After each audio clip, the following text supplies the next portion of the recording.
చెప్పినటువంటి విషయాలను ధన్యత అని అంటారు, ధన్యతలు అంటారు. దాన్నే ఇంగ్లీష్లో బీటిట్యూడ్స్ అంటారు. ఈ యొక్క ధన్యతలకు ఉన్నటువంటి గొప్ప ప్రాముఖ్యతను గురించి కూడా మనం మాట్లాడుకున్నాం. ప్రభువుని ఎరగనటువంటి వారు కూడా ఈ ధన్యతలను గురించి మాట్లాడుకుంటున్నారు ప్రపంచంలో. యేసు ప్రభువు చెప్పిన ఈ కార్యాలు కానీ మనం చదివి దానిని మన జీవితాలలో అన్వయించుకొని దానిని కానీ మనం అభ్యసించినట్లయితే మన జీవితాలు మారిపోతాయి, మన దేశం మారిపోతుందని వారు ఒప్పుకుంటున్నారు. అంటే దానిలో ఉన్నటువంటి అంత గొప్ప ప్రాముఖ్యతను మనం ఈ దినాన్ని మనం ధ్యానించబోతున్నాం. అయితే 3వ వాక్యంలో ఏమని రాయబడి ఉంది? ఆత్మ విషయమై ధన్యులైన వారు, దీనులైన వారు ధన్యులు. అదే 5వ అధ్యాయం మత్తయి 5:3 రాయబడి ఉంది.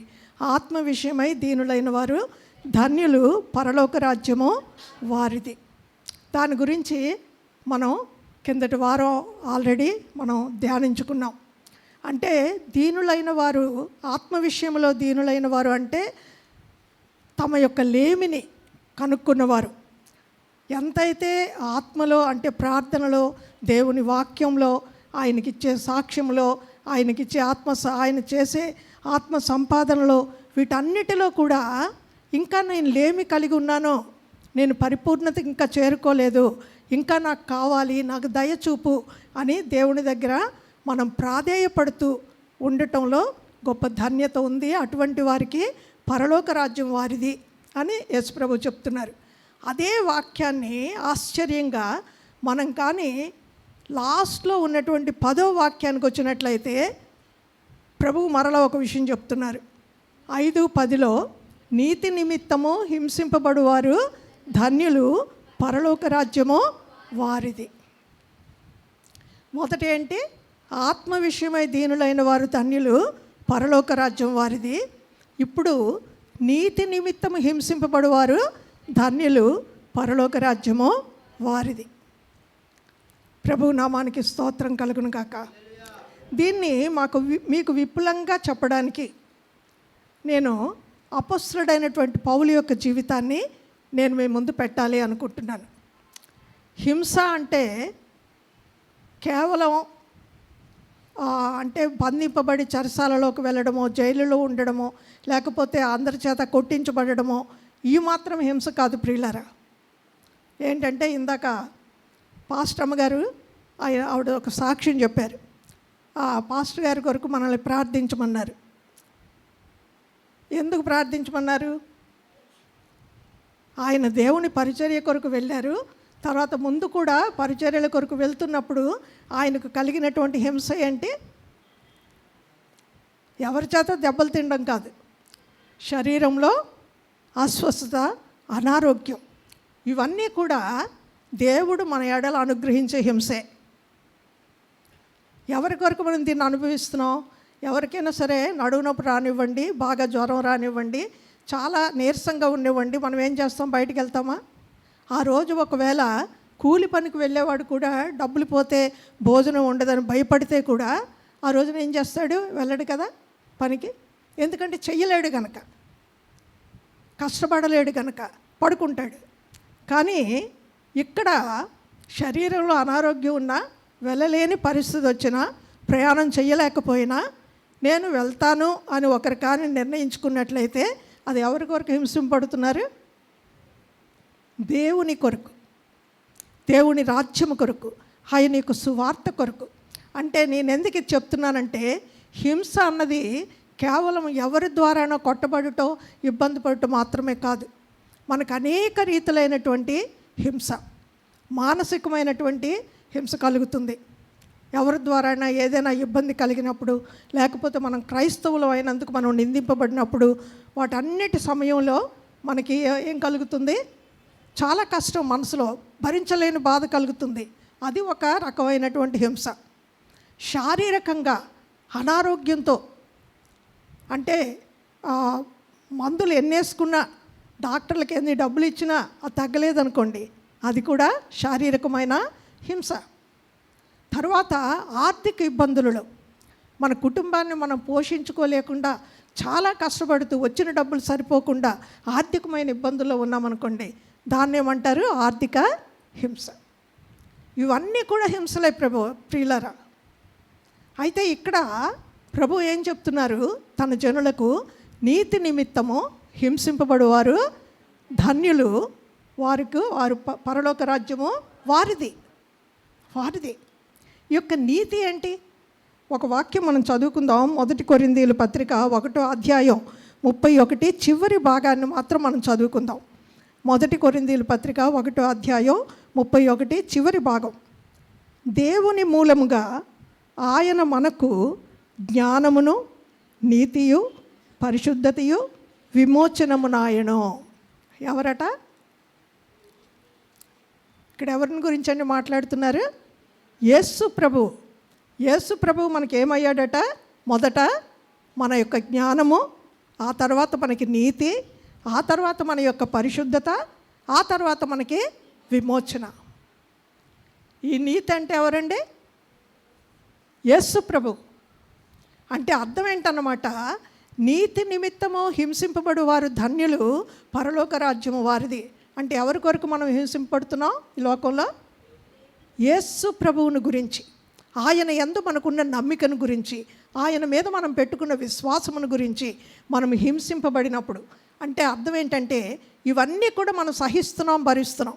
అపనిందలు కానీ, ఇబ్బందులు కానీ, ఆత్మీయ పోరాటాలు కానీ, శారీరకంగా మనం పడే అనారోగ్యాలు కానీ, లేకపోతే ఆర్థికమైనటువంటి ఇబ్బందులు కానీ, ఏది పడితే కూడా మనం ప్రభువులో ఆనందించి, ప్రభువును మనం వదిలిపెట్టకుండా ఆయన సన్నిధిలో ప్రార్థిస్తూ, ఆయన యొక్క వాక్యాన్ని ధ్యానిస్తూ, సంఘానికి, సహవాసానికి మనం వస్తూ, ఇవన్నీ కూడా ఈ బాధలన్నింటినీ పక్కన పెట్టి మనం వస్తున్నాం. అంటే ఎవరిని ప్రేమించి వస్తున్నాం?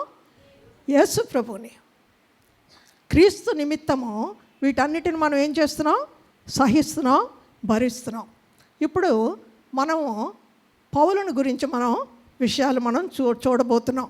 అంటే కేవలం యేసు ప్రభు తండ్రి యొక్క చిత్తాన్ని నెరవేర్చడానికి ఆయన సిలువ పర్యంతము ఆయన అన్నీ సహించి భరించి వెళ్ళాడే, మరి మిగిలిన వారంతా కూడా ఎందుకు వాటన్నిటిని భరిస్తున్నారు అని అంటే మనకి ఒక ఉదాహరణ కావాలి కదా.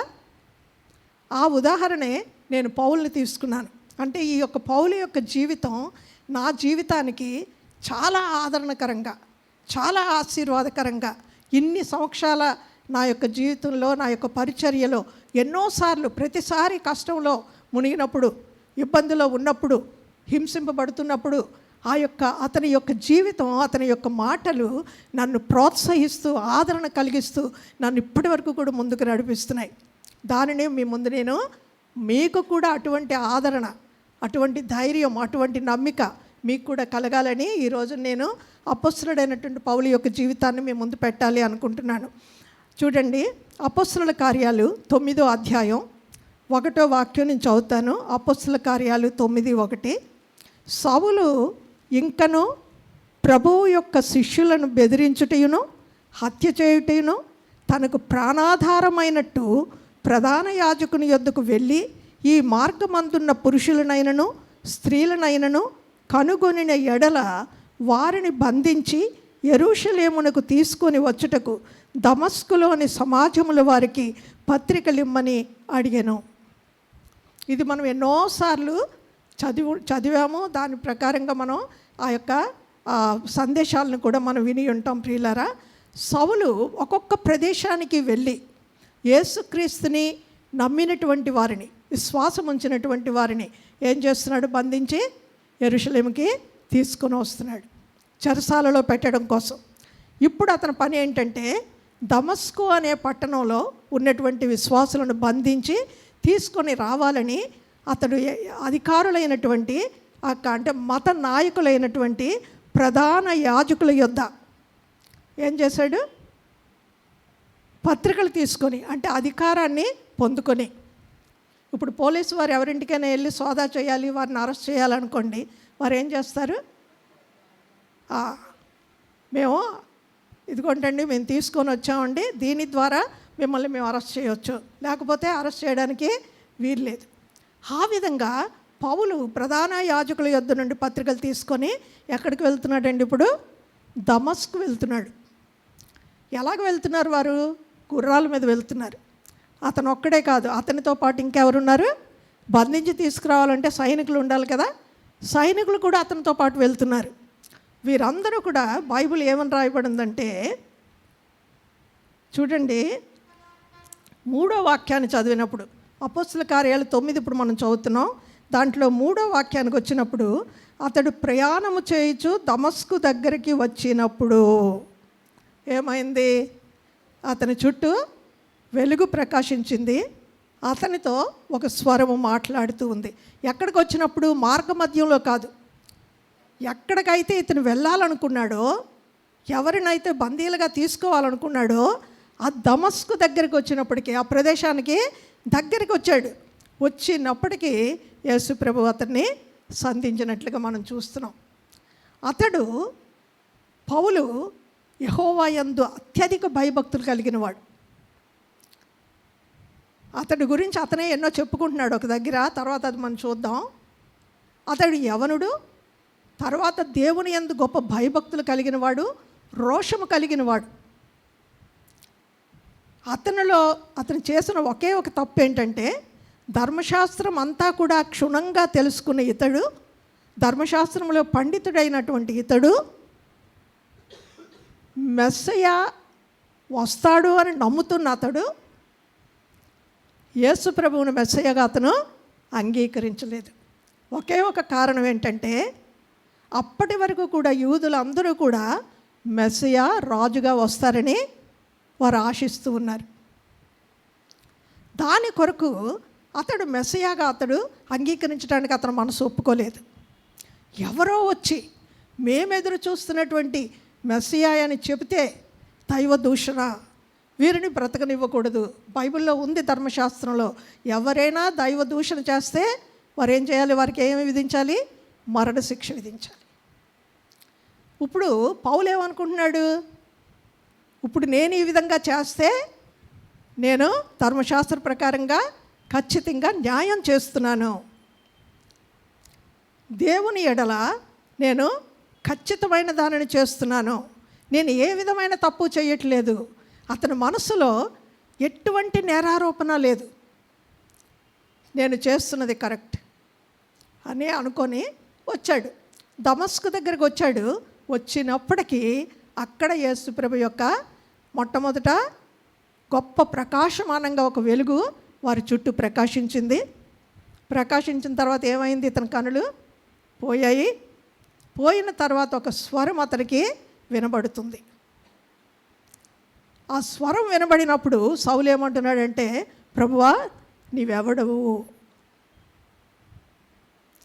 అన్నప్పటికీ ఏంటో తెలిసిన ప్రియులారా, బైబిల్లో మీరు తర్వాత చదువుకోండి, ఆయన చుట్టూ ఉన్నవారంతా కూడా ప్రకాశమానమైన వెలుగును చూశారట, కానీ స్వరాన్ని వారు వినలేదట.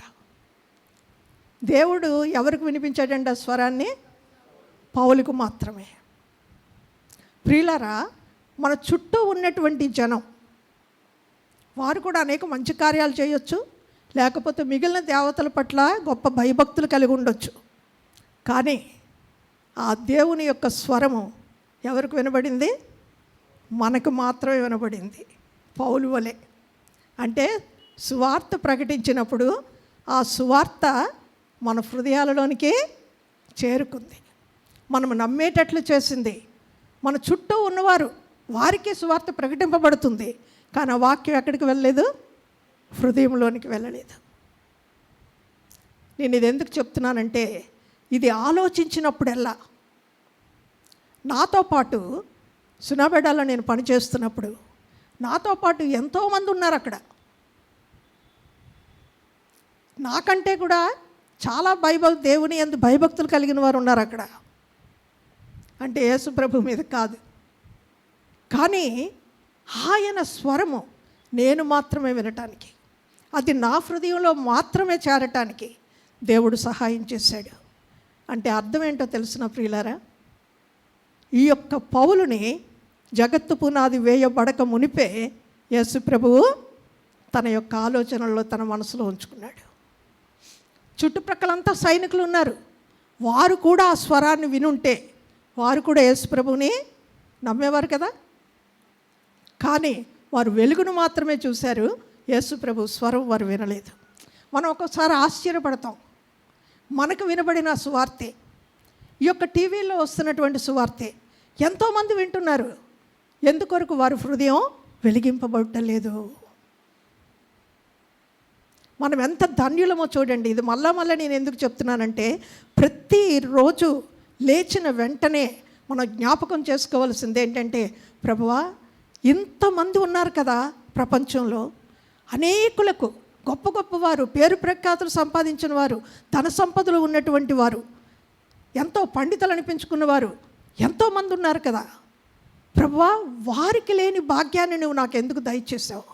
ఎందుకు నీ స్వార్థ మాట, ఆ యొక్క వాక్యం నా హృదయంలోనికి వెళ్ళేలాగా చేసావు, నేను వినేలా చేసావు, నేను విధేయత చూపెట్టేలా చేసావు, నీ సన్నిధికి వచ్చి నా పాపాలను క్షమించబడేలాగా నన్ను విమోచించావు. నాలో ఏముంది, నాలో ఏం చూసావు అని కానీ ప్రభువు దగ్గర ఒక్కసారి కానీ మనం అడిగినట్లయితే, ప్రభువుకు మనం ఏమి కూడా జీవితకాలం అంతా కూడా ఎన్ని చేసినా ఆ యొక్క రుణాన్ని మనం తీర్చుకోలేం.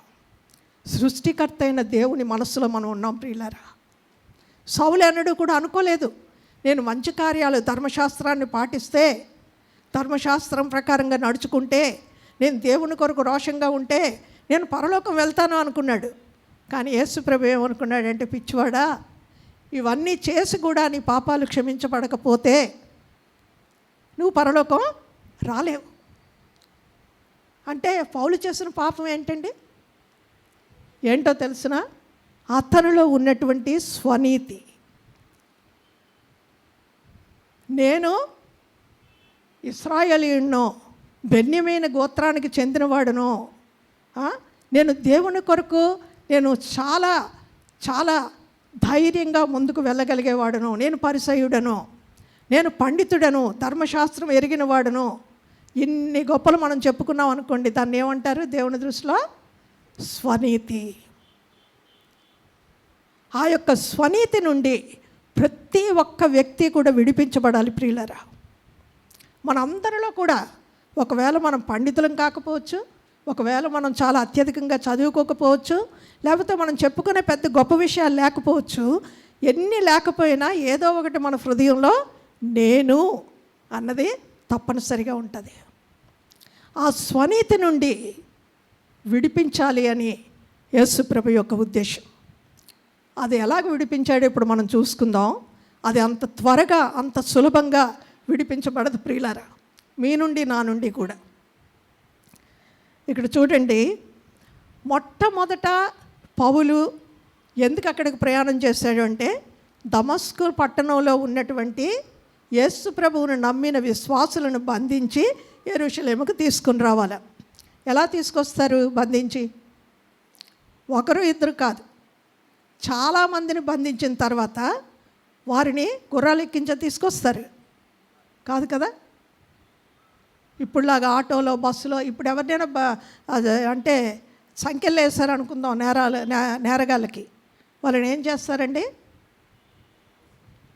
పోలీసు వ్యాన్లోనో లేకపోతే ఉన్నటువంటి జీపులోనో ఎక్కించుకొని తీసుకొస్తారు. నడిపించుకొని తీసుకొస్తారా? ఇక్కడి నుంచి వైజాగ్ వరకు వెళ్ళాలంటే లేదు కదా. కానీ అప్పుడు అది కాదు పరిస్థితి. దమస్కు నుండి యెరూషలేముకు తీసుకొని రావాలి అంటే వెనకాతల కొంతమంది గుర్రాలతో సైనికులు ఉంటారు, ముందు కొంతమంది ఉంటారు, మధ్యలో ఎవరు ఉంటారు? నేరారోపణ చేయబడి బంధించబడిన వారు ఉంటారు. వారిని అక్కడి నుంచి బంధించి యెరూషలేముకు తీసుకురావాలని ఇతడు వెళ్ళాడు.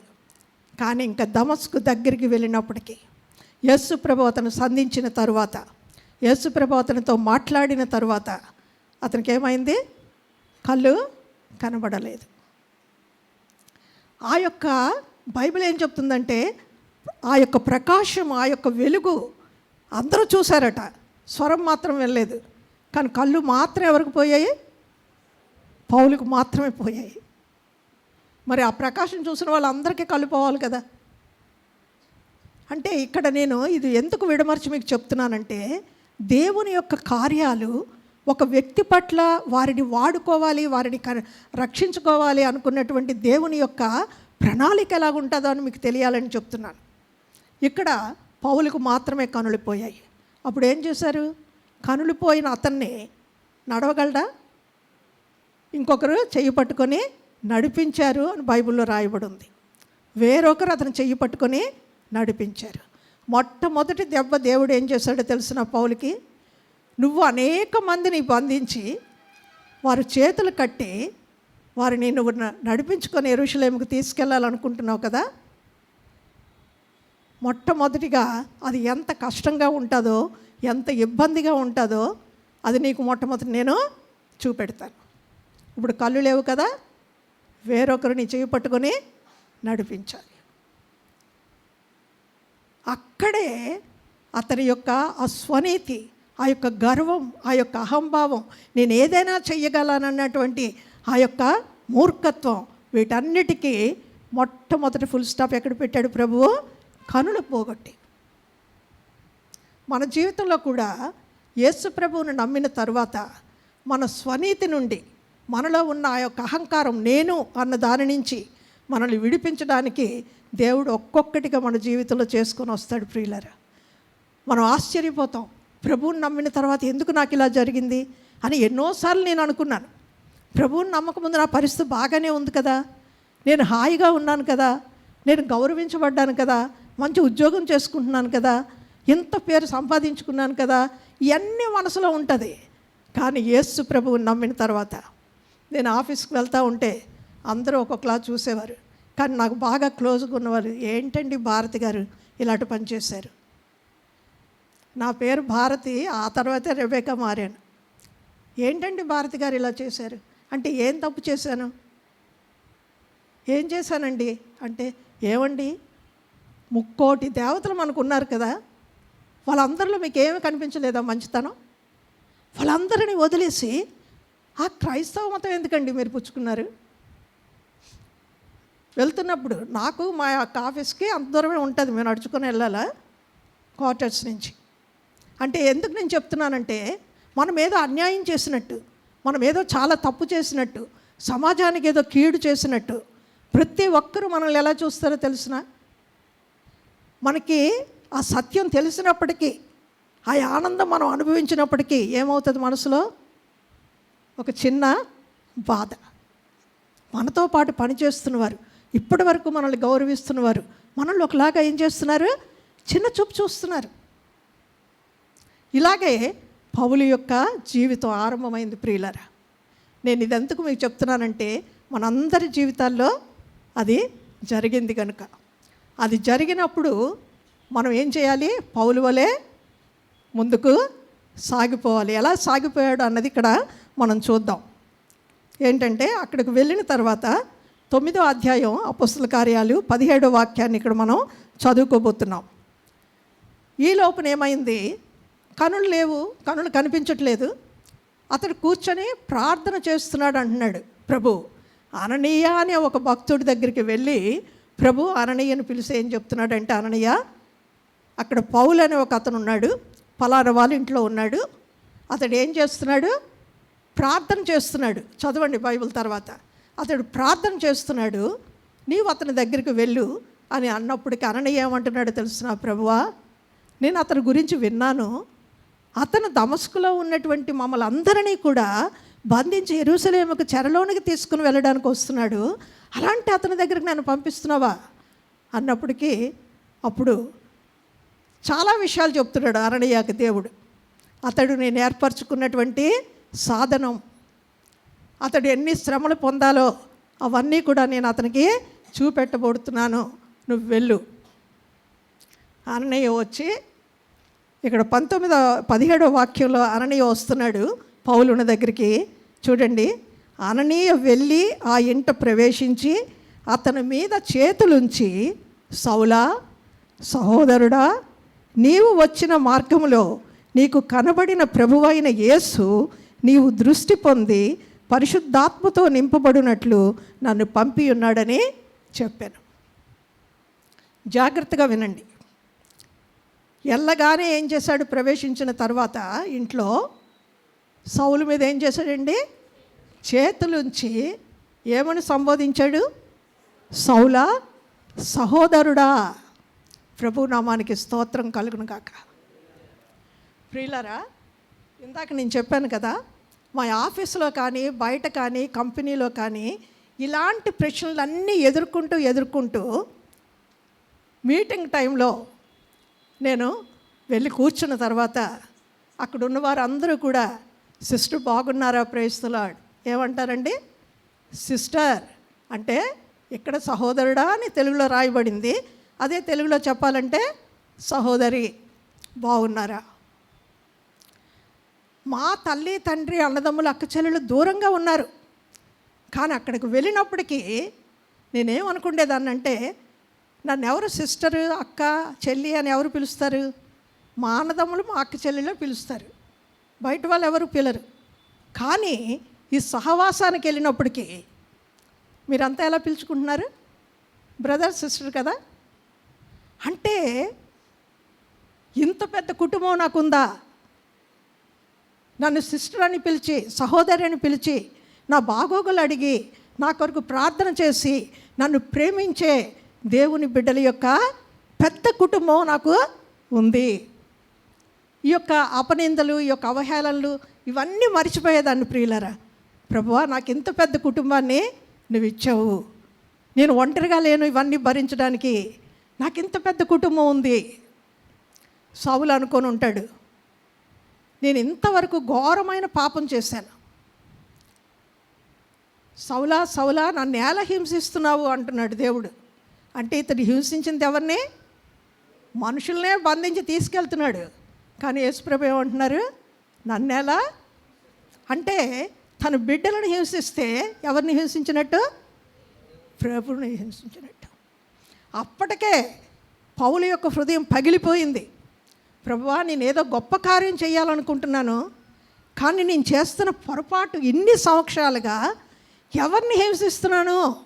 నేను ఎవరినైతే ప్రేమించానో, ఏ మెస్సియా అయితే వస్తాడని నేను వేచి ఉన్నానో, ఆ యొక్క మెస్సియాని, ఆ యొక్క యేసు ప్రభువుని నేను హింసిస్తూ వచ్చానా అని ఆ యొక్క అవమాన భారంతో, దుఃఖంతో, పశ్చాత్తాపంతో అతడు ఏం చేస్తున్నాడండి? అక్కడ ప్రార్థన చేస్తున్నాడు, పశ్చాత్తాపడుతున్నాడు. ప్రభువా నా పాపాలు క్షమించమని అడుగుతున్నాడు. ఈ 3 దినాలు కూడా అతను ఏం చేసి ఉంటాడు? పశ్చాత్తాపంతో రగిలిపోయి ప్రభు సన్నిధిలో ప్రార్థన చేస్తున్నాడు. కానీ ఎప్పుడైతే ప్రభు చేత పంపబడినటువంటి ఒక బిడ్డ వచ్చి అతన్ని ఏమంటున్నాడు? పౌలా సహోదరుడా. అప్పుడు ఈ సౌలుని అతడు ఏం చేస్తున్నాడు? సౌలా, ఇక మీదట నువ్వు పశ్చాత్తాపంతో రగిలిపోయి నువ్వు యేసు ప్రభువు దగ్గరికి ఎవరినైతే హింసించాలనుకుంటున్నావు అటువంటి ఒక క్రైస్తవుడిగా మారబోతున్నావు. నువ్వు ఒంటరి వాడువు కాదు, నువ్వు బాధపడనక్కర్లేదు. ఒకవేళ మేమందరూ నిన్ను ద్వేషిస్తామని నువ్వు అనుకుంటున్నావేమో, కానీ ఈ క్షణం నుంచి నువ్వెవరు? మా సహోదరుడవు. ప్రియులారా, మనకి కష్టాలున్నాయి, ఇబ్బందులున్నాయి, అనారోగ్యాలున్నాయి, ఆర్థిక ఇబ్బందులున్నాయి, అనేక సమస్యలు మన ప్రతిరోజు కూడా మన జీవితంలో, మన కుటుంబంలో మనకు కలుగుతున్నాయి. కానీ ఒకటి మనం మర్చిపోకూడదు, మనకెవరున్నారు? దేవుని యొక్క బిడ్డలైనటువంటి పెద్ద కుటుంబం మన కొరకు ఉంది. మన కష్టాలు ఒకవేళ మనకి డబ్బులు సహాయం చేయలేకపోవచ్చు, మన యొక్క రోగాలు వారు తీసుకొని భరించలేకపోవచ్చు, కానీ మన కొరకు ప్రభు సన్నిధిలో విజ్ఞాపన చేస్తూ కన్నీరు కారుస్తూ మీ కొరకు నా కొరకు ప్రార్థించగలిగిన ఒక కుటుంబం ఉంది. ప్రభు నామానికి స్తోత్రం కలుగును గాక. అవును ప్రియులరా, ఇప్పుడు పౌలు ఏం చేశాడు? ఇంకొకటి కూడా ఇతను ఏం చెప్తున్నాడంటే, నీవు వచ్చిన మార్గంలో నీకు కనబడిన ప్రభువైన యేసు నీవు దృష్టి పొంది పరిశుద్ధాత్మతో నింపబడినట్లు నన్ను పంపి ఉన్నాడని చెప్పాను. ఇంకొక రహస్యం ఏంటో తెలిసిన ప్రియులరా, అప్పటి వరకు కూడా సౌలు బాప్టిజం పొందలేదు. పశ్చాత్తాపంతో ప్రార్థన చేస్తూ ఉన్నాడు. మొట్టమొదటి దేవుడు ఏం చెప్తున్నాడు? దృష్టి పొందు. ఇప్పుడు నీ కనులు కనిపించట్లేదు కనుక దృష్టి పొందు. ఆ తర్వాత ఏం చేయాలి? పరిశుద్ధాత్మతో నింపబడినట్లు.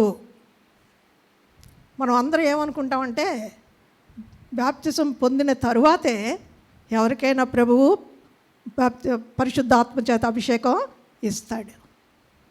లేదు ప్రియులారా, ఎప్పుడైతే ఒక పాపి అంటే బాప్టిజం తప్పకుండా తీసుకోవాలి.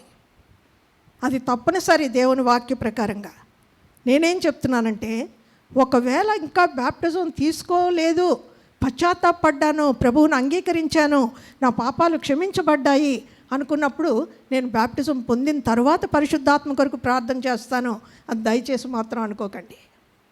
పశ్చాత్తాపడి నీ పాపాలు క్షమించబడ్డాయని ఎప్పుడైతే నీకు నమ్మకం కలిగిందో, విశ్వసించావో, అప్పుడు ప్రభువుని అడగవలసింది ఏంటో తెలిసిన? ప్రభువా, నీవిచ్చిన వాగ్దాన ప్రకారంగా నీ ఆత్మచేత నన్ను నింపు. ప్రభువు నామానికి స్తోత్రం కలుగును గాక. నేను ప్రభువుని నమ్మి ఇదైన తర్వాత, ఇదంతా ఎక్కువ చెప్తే టైం ఉండదండి, కానీ మా తమ్ముడు సైన్స్ స్కూల్లో చదువుతూ ఉండేవాడు. ఎప్పుడూ కూడా సెలవులు రాగానే నా దగ్గరికే వచ్చేసేవాడు. అది కూడా మీకు ముందు చెప్పాను. ఎందుకంటే నేను 30 రోజులకి కావలసినటువంటి టికెట్ తీసుకుండేదాన్ని. ప్రతిరోజు సినిమా హాల్కి వెళ్ళి కూర్చుండేదాన్ని. మా తమ్ముడికి కూడా సినిమాలు అంటే చాలా పిచ్చి. నా దగ్గరికి వచ్చేస్తే తను కూడా రోజు చూడొచ్చు కదా అని నా దగ్గరికి వచ్చేసేవాడు, అమ్మ నాన్న వదిలిపెట్టి. నేను ప్రభువుని నమ్మిన తర్వాత మొట్టమొదటిసారిగా వచ్చాడు. ఆడు వచ్చిన టైంకి బుధవారం నాడు మా ఇంట్లో ప్రార్థన జరుగుతూ ఉంది. గబగబా బ్యాగ్ పట్టుకొని లోపలికి వెళ్ళిపోయాడు. ఆడికి చాలా కోపం వచ్చింది. అక్కేంటి ఇలా మారిపోయారు అనుకొని. ఆ తర్వాత కథ అంతా నేను చెప్పను, కానీ నా యొక్క సాక్ష్యం అంతా చెప్పి అన్నీ చేసి బైబిల్లో వాక్యాలన్నీ చూపెట్టి చేసిన తర్వాత ఆ మర్నాడు ఇంకొక దగ్గర మాకేంటంటే అక్కడ చర్చి లేదండి, పాస్టర్ గారు ఎవరు లేరు. అక్కడ మావారు నడిపించేవారు అక్కడ సహవాసాన్ని. అయితే ప్రతిరోజు ఒక దగ్గర ఉండేది మాకు ఆ మీటింగ్. ఆ మర్నాడు మీటింగ్ ఉంటే నాతో పాటు రా అన్నాను. అంటే నేను నా సాక్ష్యాన్ని అంతా చెప్పి అన్నీ చేసిన తర్వాత సరే ఎలాగుంటుందో చూద్దాం అనుకొని వచ్చాడు. వచ్చిన తర్వాత ఆ రోజున మళ్ళా రక్షణ గురించే అక్కడ దేవుని యొక్క వాక్యం ఇవ్వబడింది. ఏడుస్తున్నాడు చాలా. ఎదురుగుంట కూర్చున్నారు మగవాళ్ళంతా. ఎక్కెక్కి ఏడుస్తూ ఉండడం నేను చూసి ప్రభువుని చాలా స్తుతించాను. ప్రభువా, తను పశ్చాత్తాపంతో ఏడుస్తున్నాడు, తనని నువ్వు రక్షించుకో ప్రభువా అని. అంత మాత్రమే కాదండి, ఏడ్చిన తర్వాత అందరూ చేతులు పైకెట్టి దేవునికి స్తోత్రం చెప్తూ ఉంటే అన్ని భాషలు మాట్లాడడం మొదలుపెట్టాడు. ప్రభువు నామానికి స్తోత్రం కలుగును గాక. అప్పుడు నాకు కూడా ఎక్కువగా దేవుని వాక్యం తెలవదు. అప్పుడే నేను ప్రభువుని అంతకుముందే అంగీకరించాను కనుక నేను అనుకుంటున్నాను, ఏంటి ఇంకా వీడు బాప్టిజం కూడా తీసుకోలేదు, ఎలాగ ప్రభు వీడిని ఇలాగ పరిశుద్ధాంతో నింపాడు. ఆ తర్వాతే నాకు అర్థమైంది, ఒక పాపి మారు మనసు పొంది తన పాపాల నుండి కానీ విడుదల పొందితే, మీరు కానీ ఎవరైనా సరే ప్రభు సన్నిధికి వెళ్ళి, మీరు ఇంటికి వెళ్ళండి, ప్రభు సన్నిధిలో ఇంకా ఎవరైనా సరే ఇటువంటి పరిశుద్ధాత్మ అభిషేకాన్ని ఒకవేళ పొందలేకపోయి ఉంటే దేవుడిచ్చే ఒక గొప్ప వరం ప్రియులారా. అది మొట్టమొదటి వరం రక్షణ, రెండోది పరిశుద్ధాత్మ అభిషేకం. దేవుడు మనకు ఒక వరాన్ని ఇస్తాను అంటే ఎవరం కూడా కాదని అనకూడదు. మీరు ఇంటికి వెళ్ళండి, చిన్న పిల్లల వల్ల అడగండి, ప్రభువా, నా పాపాలను రక్షించిన నీవు, నేను పరిశుద్ధంగా ఈ లోకంలో జీవించాలంటే నా వల్ల కాదు ప్రభువా, నీ పరిశుద్ధాత్మను నువ్వు నాకు దయచేయవు. ప్రభువు నామానికి స్తోత్రం కలుగును గాక. అపొస్తలుడైనటువంటి పౌలుకి ఆ విధంగా చేసి, అది మాత్రమే కాదు, ఏంటంటే ఇంకా చాలా ఎగ్జాంపుల్స్ బైబిల్లో ఉన్నాయి, తర్వాత మనం చూసుకుందాం. అక్కడ పరిశుద్ధాత్మతో పౌలు అభిషేకింపబడ్డాడు అననీయ చేతులుంచుట ద్వారా. అది అయిపోయిన తర్వాత పౌలు యొక్క జీవితం ఎలా మారిపోయింది అన్నది ఇప్పుడు మనం చూడబోతున్నాం. చూడండి, ఆ యొక్క స్వనీతి నుండి, ఆ యొక్క అహంభావము నుండి అతనుకున్న అనేక అర్హతలు అన్నీ ఇంకా మనసులో మెదులుతున్నాయి సౌలుకి. అయితే వాటన్నిటి నుండి కూడా పక్కన పెట్టి సౌలుని తన యొక్క సేవకునిగా, తను పంపించబోయే ఆ యొక్క శ్రమలన్నిటినీ సహించి భరించి తన కొరకు ఒక మహాయోధుడిగా నిలబడాలి అని దేవుని యొక్క ప్రణాళిక సౌలు జీవితంలో ఎలా నెరవేరిందో మనం చూస్తాం ప్రియులారా. 1 కొరింథీయుల పత్రిక 15వ అధ్యాయం 31వ వాక్యాన్ని ఇప్పుడు మనం చూడబోతున్నాం. ఇక్కడ కొరింథీయులకు రాస్తున్న సమయంలో పౌలు ఈ విధంగా రాస్తున్నాడు. 1 కొరింథీయుల పత్రిక 15:31, సహోదరులారా, మన ప్రభువైన క్రీస్తు యేసునందు మిమ్మును గూర్చి నాకు కలిగి ఉన్న అతిశయము తోడు నేను దినదినమును చనిపోవచ్చున్నాను అని చెప్పుదును. ఎలా చనిపోతున్నాడటండి? దినదినము. మరి ఎలా బ్రతుకుతున్నాడు దినదినం చనిపోయి కదా?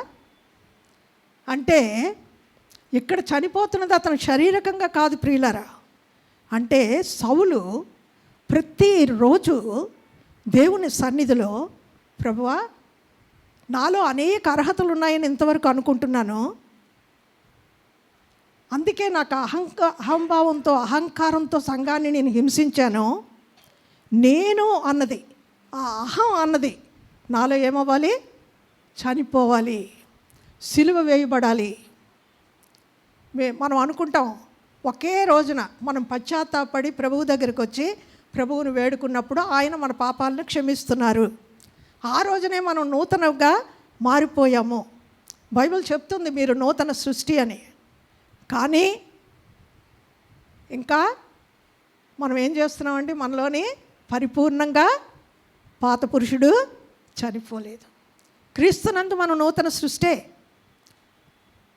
ఆయన యొక్క నీతి, ఆయన యొక్క పరిశుద్ధత అన్నీ మనకు కప్పుతున్నాడు దేవుడు.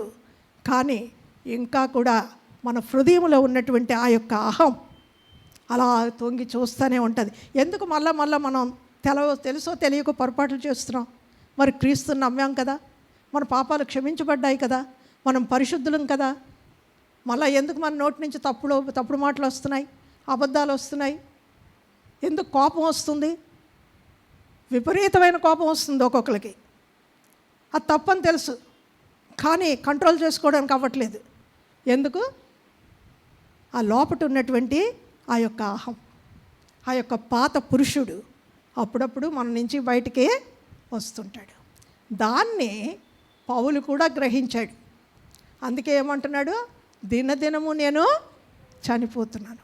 అంటే ప్రతి దినము మన అహాన్ని మనం ఏం చేయాలి? చంపాలి, సిలువ వేయాలి. ఆ యొక్క అనుభవాన్ని పౌలు అనుభవిస్తూ ఉన్నాడు. ఈ దినాన్ని దేవుడు మన ప్రతి ఒక్కరితో ఆయన ఏం మాట్లాడుతున్నాడంటే, నీ పాపాలు క్షమించబడ్డాయి, నీవు అభిషేకించబడ్డావు, నీవు నా బిడ్డవే, తండ్రి అబ్బా అని పిలిచే అధికారం నీకు నేను ఇచ్చాను. నువ్వు డైరెక్ట్గా నా దగ్గరికి నువ్వు వచ్చి మోకాలు వేసి ప్రార్థన చేస్తే నీ ప్రార్థన నేను వింటున్నాను. కానీ నీవు ఇంకా పరిపూర్ణుడవు కాదు. ప్రతిరోజు నీ యొక్క అహాన్ని, నీ యొక్క స్వభావాన్ని, అహంభావాన్ని, అహంకారాన్ని, నీ స్వనీతిని, వీటన్నిటినీ కూడా నువ్వేం చేయాలి? చంపుతూ ఉండాలి. అదే అపొస్తలుడైనటువంటి పౌలు యొక్క అనుభవం అయి ఉంది. ప్రభువా, ప్రియులారా, మనం ఎందుకు అనుదినం ప్రభు సన్నిధికి వెళ్ళి ప్రార్థిస్తున్నాం? ఎవరి కోసం కాదు. నేను ముందు కూడా అనేక సార్లు మీతో చెప్పాను ఏంటంటే, మనం మొట్టమొదటిగా మన కొరకు ప్రార్థించుకోవాలి. మన బలహీనతలను దేవుడి దగ్గర ఒప్పుకోవాలి. మనల్ని దేవుడు మార్చాలి అని, పరిపూర్ణతలోనికి అనుదినము తీసుకొని వెళ్ళాలని దేవుని సన్నిధిలో మొట్టమొదటి మనల్ని మన కోసం మనం ప్రార్థించుకోవాలి ప్రియులారా. ఇది పౌలు తన అనుభవపూర్వకంగా రాస్తున్నటువంటి మాటలు. ఇంకా ఏమంటున్నాడో తెలుసునా ప్రియులారా? 1 కొరింథీ పత్రిక 15వ అధ్యాయం 9వ వాక్యాన్ని కానీ మనం చూసినట్లయితే 15:9, ఏలయనగా నేను అపొస్తలులందరిలో తక్కువ వాడను, దేవుని సంఘమును హింసించినందున అపొస్తలుడు అనబడుటకు యోగ్యుడను కాను. ఈ యొక్క పౌలు ద్వారా అనేక గొప్ప కార్యాలు, అనేక అద్భుతాలు జరుగుతున్నాయి. అప్పుడు ఏమొస్తుందంటే మనసులోకి, ఒకవేళ మీరు నేను ఆ స్థానంలో ఉన్నాం అనుకుందాం. దేవుడు బహుగా మనల్ని వాడుకుంటున్నాడు, మన ద్వారా అనేక కార్యాలు చేస్తున్నాడు. మనం చెప్పినప్పుడల్లా మనుషులు మారు మనసు పొందుతున్నారు. మనం ప్రార్థిస్తే రోగులు స్వస్థపడుతున్నారు. ఇవన్నీ జరిగినప్పుడు ఇంకా 12 అపోస్తలులు ఉన్నారు అక్కడ. ఏమండి, అప్పుడు ఏమనిపిస్తుందో తెలుసా? వీరందరికంటే కూడా దేవుడు నన్ను గొప్పగా వాడుకుంటున్నాడు. నేనేం తక్కువ వాడినా, వాళ్ళతో ఎవ్వరు ఒప్పుకున్నా ఒప్పుకోకపోయినా నేను వారితో సమానంగా ఉన్నాను. కానీ అనుదినం ఇతడు ఏం మాట్లాడుకుంటున్నాడో తెలుసునా అండి? అతను మాట్లాడుతున్నది ఇక్కడ రాస్తున్నాడు. ఏంటంటే, ఏలయనగా నేను అపోస్తలులందరిలో తక్కువ వాడిన. ఎందుకు తక్కువ వాడినంటే, దేవుని సంఘమును హింసించినందున అపోస్తలుడు అనబడుటకు యోగ్యుడను కాను. ఎప్పుడైతే అతను మనసులోనికి నీవు గొప్పవాడవు, నీ చేత మిగిలిన వారు అందరికంటే గొప్ప కార్యాలు దేవుడు చేయిస్తున్నాడు, నువ్వేం తక్కువ వాడో కాదు, నువ్వు అపోస్తలులందరితో సమానుడవు అని కాని ఆలోచన రాగానే పౌలు ఏమనుకుంటున్నాడో తెలిసిన ప్రభు సన్నిధికి వెళ్ళి, ప్రభువా, నా ద్వారా నువ్వు గొప్ప కార్యాలు జరిగిస్తున్నావు, వారి వలె నేను కూడా అన్నీ నేను చేస్తూ ఉండొచ్చు, కానీ నేను సంఘాన్ని హింసించాను కదా, నేను ఎలాగ అపోస్తలులందరితో సమానుడిని అంటాను? ప్రభువా, నేను వాళ్ళకంటే అందరికంటే తక్కువ వాడనే అని జ్ఞాపకం చేసుకుంటున్నాడు. తనలో అతిశయం రాకుండా, అహంకారం రాకుండా, అపోస్తలులతో సమానంగా ఎంచబడకుండా తన్ను తాను తగ్గించుకోవడానికి ప్రతిరోజు దేవుని సన్నిధిలో అతడు ఏం చేస్తున్నాడు? ఒప్పుకొని తను తాను తగ్గించుకుంటున్నాడు. ఇదే మనందరం చేయవలసింది. మన ప్రార్థన, మన దేవుని వాక్యం, ఒకవేళ మనకు ఉన్నటువంటి ఏ అర్హత లేనా, ఒకవేళ నేను ఈ విధంగా ఉన్నాను అని అనుకుంటే ప్రతిరోజు, ప్రభువా, మిగిలిన వారికంటే, ప్రభువులో లేని వారికంటే, రక్షింపబడలేని వారికంటే నేను గొప్పదాన్ని కాదు ప్రభువా, గొప్పవాడిని కాదు ప్రభువా, వాళ్ళలాగే నేను కూడా ఉండేవాడిని, కానీ నీ కరుణతో, నీ కృపతో వారికి లేని భాగ్యాన్ని నాకు దయచేసావు. ఆ యొక్క సువార్త వినినప్పుడు దాన్ని నా హృదయంలోనికి తీసుకొని వచ్చావు, నన్ను రక్షించుకున్నావు అంటే ఎవరు గొప్ప? దేవుని యొక్క కృప. ప్రభువా, నీ కృప మాత్రమే. నేను ఎలాగ నేను హెచ్చించుకోగలను? నేను గొప్పవాడిని, గొప్పదాన్ని నేను ఎలా అనుకోగలను అని పౌలు వలె అనుదినము కూడా మనం ఏం చేయాలి? ప్రభు సన్నిధిలో జ్ఞాపకం చేసుకోవాలి, ఆయన కృపను జ్ఞాపకం చేసుకోవాలి ప్రియులారా. తర్వాత ఇంకొకటి కూడా అంటున్నాడు చూడండి. ఎఫెసీ గ్రంథం 3వ అధ్యాయం 8 నుంచి 11 వాక్యం. ఎఫెసీ గ్రంథం 8 నుంచి 11. అయితే ఆ యొక్క 11 చివరి భాగాన్ని మాత్రమే నేను చదువుతాను. ముందంతా కూడా తన గురించి చెప్పుకుంటున్నాడు. చెప్పుకున్న తర్వాత, పరిశుద్ధులందరిలో అత్యల్పుడునైన నాకు ఈ కృప అనుగ్రహించెను. అక్కడ అపోస్తలులు మాత్రమే కాదు, ఇక్కడికి వచ్చినప్పుడు ఏమంటున్నాడు? పరిశుద్ధులందరిలో, విశ్వాసులందరిలో నేను అత్యల్పుడిని, నేను ఘోరమైన పాపం చేశాను, నేను సంఘాన్ని హింసించాను ప్రభువా, నేను చిన్న తప్పు చేయలేదు అందరిలాగా. అందుకే దేవుడు ఏం చేశాడు? పరిశుద్ధులందరిలో అత్యల్పుడినైన నాకు కృపని అనుగ్రహించాడు. ఇది పౌలు యొక్క ప్రార్థన అనుదినం కూడా. ఆ తర్వాత కూడా ఇంకొకటి కూడా చూద్దాం మనం. 1 తిమోతి పత్రిక 1వ అధ్యాయం 15వ వాక్యం. పాపులను రక్షించుటకు క్రీస్తు యేసు లోకమునకు వచ్చిన వాక్యము నమ్మతగినదియు పూర్ణాంగీకారమునకు యోగ్యమైనదినై ఉన్నది. అట్టి వారిలో నేను ప్రధానుడు. దేంట్లో ప్రధానుడు? పాపులందరిలో కూడా నేనే ప్రధానుడను. అతడు ఏ విధంగా తన్ను తాను దేవుని సన్నిధిలో జ్ఞాపకం చేసుకుని తగ్గించుకుంటున్నాడో చూడండి ప్రియులారా. బైబిల్లో ఒక మాట ఉంది, తన్ను తాను తగ్గించుకునేవాడు హెచ్చింపబడు. ప్రియులారా, దేవుని బిడ్డల నుండి దేవుడు కోరుతున్నది ఇదే. అనుదినము ప్రభువు సన్నిధిలో మనం ఏమై ఉన్నామో అది కేవలం దేవుని కృప ద్వారా మాత్రమే అయి ఉన్నామని మనం గుర్తించవలసి ఉంది. ఆ తర్వాత ఇంకొక మాట కూడా అంటున్నాడు. ఫిలిప్పీల పత్రిక 3వ అధ్యాయం 7-8 వాక్యాలు మాత్రమే నేను చివరి భాగం చదువుతానండి. ఇవన్నీ ముందు చాలా విషయాలు చెప్పుకుంటున్నాడు కదా అపోస్తలుడైన పౌలు. నేను ఇలాగా, నా వంశం ఇలాగా, నా గోత్రం ఇలాగా, నేను పరిచయుడను, ఇవన్నీ కూడా చెప్పుకున్న తర్వాత చివరికి వచ్చినప్పుడు ఒక మాట అంటున్నాడు, అయినను ఇవన్నీ ఉన్నాయి నాకు, అయినను ఏవేవి నాకు లాభకరములై ఉండెనో వాటిని క్రీస్తు నిమిత్తము నష్టముగా ఎంచుకొంటిని. ప్రభువా, నాలో ఏదేదైతే ఉన్నాయో ఇవన్నీ ఇప్పటి వరకు ఏదైతే నేను గొప్పవనుకున్నానో ఇవన్నీ కూడా క్రీస్తు కొరకు నేను చెత్తగా భావిస్తున్నాను. చెత్త ఎక్కడ పడేస్తామండి? చెత్తబుట్టలో పడేస్తాం కదా. నేను చెత్తగా ఎంచుకుంటున్నాను అవన్నీ. నాలో ఏమీ లేదు. ఏదైనా ఉందనుకుంటే అది కేవలం నీ కృప మాత్రమే. ప్రభు నామానికి స్తోత్రం కలుగును గాక. ఇప్పుడు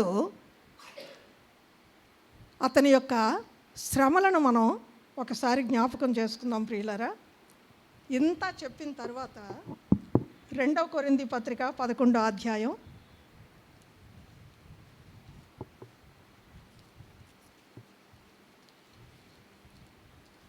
నేను 23 నుంచి చదువుతాను. వారు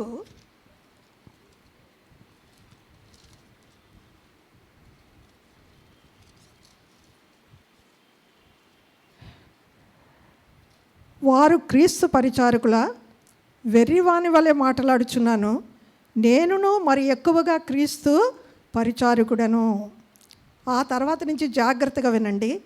మరి విశేషముగా ప్రయాసపడి తిని, మరి అనేక పర్యాయములు చెరసాలలో ఉంటిని, అపరిమితముగా దెబ్బలు తింటిని, అనేక మారులు ప్రాణాపాయములో ఉంటిని, యూదుల చేత 5 మారులు 1 తక్కువ 40 దెబ్బలు తింటిని, 3 మారు బెత్తములతో కొట్టబడి తిని, ఒకసారి రాళ్లతో కొట్టబడి తిని, 3 మారు ఓడ పగిలి శ్రమపడి తిని, ఒక రాత్రింపగళ్ళు సముద్రములో గడిపి తిని, అనేక పర్యాయములు ప్రయాణములలోనూ, నదుల వలనైన ఆపదలలోనూ, దొంగల వలనైన ఆపదలలోనూ, నా స్వజనుల వలనైన ఆపదలలోనూ, అన్యజనుల వలనైన ఆపదలలోనూ, పట్టణములో ఆపదలలోనూ, అరణ్యములో ఆపదలలోనూ, సముద్రములో ఆపదలలోనూ, కపట సహోదరుల వలన ఆపదలలోనూ ఉంటిని.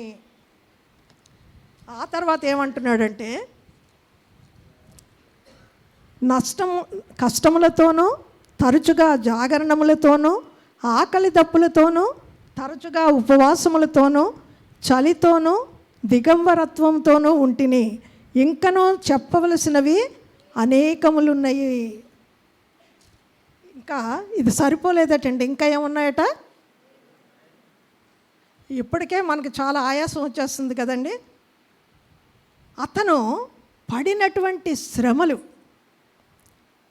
అన్నీ చెప్పలేక కొన్ని మాత్రమే చెప్పి, ఇంకా చెప్పవలసినవి చాలా ఉన్నాయి.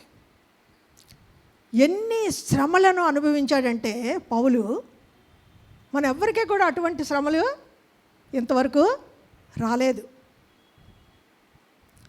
అటువంటి శ్రమలు అనుభవించినటువంటి అతను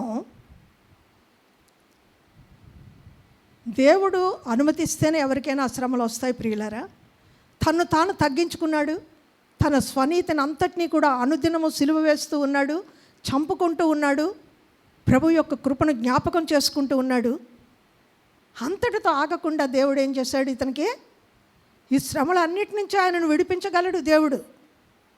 కానీ ఈ శ్రమలన్నిటి గుండా పౌలు వెళ్ళేలాగున ఆయన అనుమతించాడు. మీ జీవితంలో, నా జీవితంలో ఉన్నటువంటి ఏ సమస్య అయినా, ఏ అనారోగ్యమైనా, ఏ కష్టమైనా క్షణకాలంలో ఆయన విడిపించగలడు. అంటే మన ప్రార్థనలు ఆయన వినటం లేదా? ఎందుకు ఆయన మనల్ని విడిపించటం లేదు?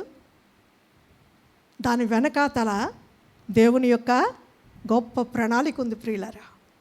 మనల్ని కష్టపెట్టాలని కాదు, మనము నిరుత్సాహపడాలని కాదు.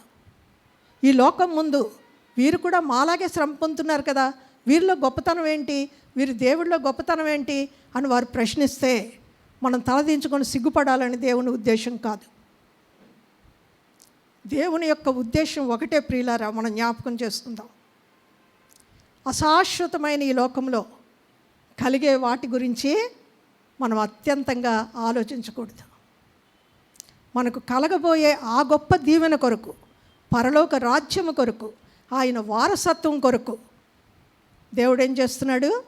పాపులమైన మనం ఇప్పుడు మంచి చేస్తాం, మరి వెంటనే మళ్ళీ ఇంకొక తప్పు చేస్తాం. ఇటువంటి వారిని అత్యంత పరిశుద్ధుడైనటువంటి దేవుడు, సర్వ సృష్టికర్త అయినటువంటి దేవుడు సదా సర్వదా ఆయన యొద్దకు ఉంచుకోవడానికి తీసుకొని వెళ్ళాలంటే దానికి మనకు ఒక అర్హత ఉండాలి. ఆ అర్హతే ఈ శ్రమలు, ఈ యొక్క కష్టాలు. దానిని కానీ మనం అర్థం చేసుకున్నట్లయితే ఏ పరిస్థితిలోనైనా సరే మనం నిరుత్సాహపడం. ప్రభువు నా ప్రార్థన వినటం లేదు, నన్ను ఎందుకు విడుదల చేయటం లేదు, ఎందుకు అందరి ముందు ఈ విధంగా నిలబెడుతున్నాడు అన్న అనుమానం మనకి రానేయకూడదు. ఏంటంటే క్రీస్తు సారూప్యంలోనికి మనల్ని ఆయన ఒక్కొక్క అడుగు ముందుకు నడిపిస్తూ ఉన్నాడు. పౌలు దీనిని బాగా అర్థం చేసుకున్నాడు ప్రియులరా. అందుకే పౌలు ద్వారా దేవుడు గొప్ప కార్యాలు జరిగించాడు. ఒక ప్రక్క శ్రమలు పడుతున్నాడు, ఇదే శ్రమలు మరిచిపోయేలాగా ఆయన ఏం చేశాడో తెలుసునా? చూడండి, అపోస్తల కార్యాలు 14వ అధ్యాయం 8 నుంచి 10 వరకు చదవక్కర్లేదు, కానీ దాంట్లో ఒక గొప్ప కార్యం ఒకటి జరిగింది. ఏంటంటే లుస్త్రలో పుట్టుకతో కుంటివాడైన ఒక వ్యక్తిని పౌలు ఏం చేశాడు? స్వస్థపరిచాడు. లుస్త్రలో ఉన్నటువంటి కుంటివాడైనటువంటి వాడిని పౌలు స్వస్థపరిచాడు. ఆ తర్వాత అపోస్తల కార్యాలు 16వ అధ్యాయం 16 నుంచి 18 వరకు రాసుకున్న వాళ్ళు మాత్రం రాసుకోండి. నేను ఇక్కడ చదువుతున్నాను కనుక జాగ్రత్తగా వినండి. ఏంటంటే అపోస్తల కార్యాలు 16 నుంచి 18 దాంట్లో చివరిగా ఏముందంటే ఫిలిప్పి పట్టణంలో దెయ్యము పట్టినటువంటి ఒక సోది అమ్మాయిని ఏం చేశాడు? స్వస్థపరిచాడు. ఓకే. ఆ తర్వాత అపోస్తల కార్యాలు 20వ అధ్యాయం 9 నుంచి 12 వరకు 20వ అధ్యాయం 9 నుంచి 12 వరకు చూసినట్లయితే త్రోయలో ఐతుకు అనే ఒక యవనస్తుడు పౌలు మాట్లాడుతుంటుండగా అతడు చాలా దీర్ఘంగా మాట్లాడుతున్నాడు. ఎందుకంటే మర్నాడు పౌలు బయలుదేరి వెళ్ళిపోవాలి కనుక అక్కడ ఉన్న వాళ్ళందరితో తన మనసులో ఉన్న మాటలన్నీ చెప్పేయాలనుకొని మాట్లాడుతున్నాడు. అర్ధరాత్రి గడిచిపోయింది. పాపం అక్కడెక్కడ సీట్ లేదా, లేకపోతే కంఫర్టబుల్గా చాలామంది ఏం చేస్తారంటే కంఫర్టబుల్గా కూర్చోవాలని. మనకు కూడా చాలా కంఫర్టబుల్గా మీకు అందరికీ ఇక్కడ కుర్చీలు వేశారు పాస్టర్ శేఖర్ గారు. కంఫర్టబుల్గా కూర్చుంటే బాగా వింటారు కదా అని అతను ఏం చేశాడంటే కిటికీ ఉందట, అక్కడ కిటికీకి అక్కడ తలుపులేమి లేవు. అయితే అక్కడ కూర్చొని కాలు చాపుకొని కొంచెం హాయిగా కూర్చుందాం అనుకున్నాడో ఏంటో తెలవదు. కూర్చొని ఏం చేశాడు? నిద్రపోయి తూలి కింద పడ్డాడు. పడిపోయి చనిపోయాడు. చనిపోయిన తర్వాత ఆ చనిపోయిన అబ్బాయిని ఏం చేశాడు? పౌలు మరలా లేపి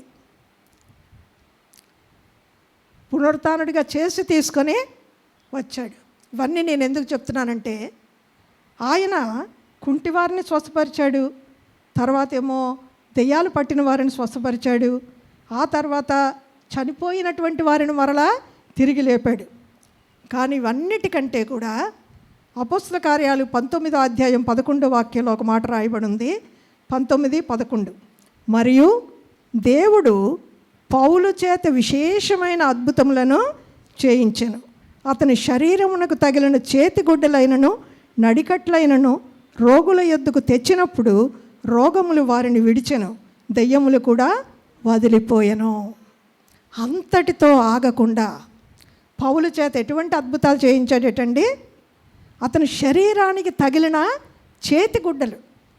అంటే ఎవరైనా వచ్చి ఒక జేబురుమాలు అతనికి అలాగ అంటించి తీసుకెళ్ళి ఒక రోగంతో క్యాన్సర్ అవనివ్వండి, పక్షవాతం అవనివ్వండి, ఏదైనా అవనివ్వండి, వెళ్ళి ఆ చేతిగుడ్డను కన్నా ముడితే వాళ్ళ యొక్క రోగాలు వదిలిపోయాయి. ఎంత కని విని ఎరుగనటువంటి అద్భుతాలు పౌలు చేత జరిగించబడ్డాయి ప్రియులారా.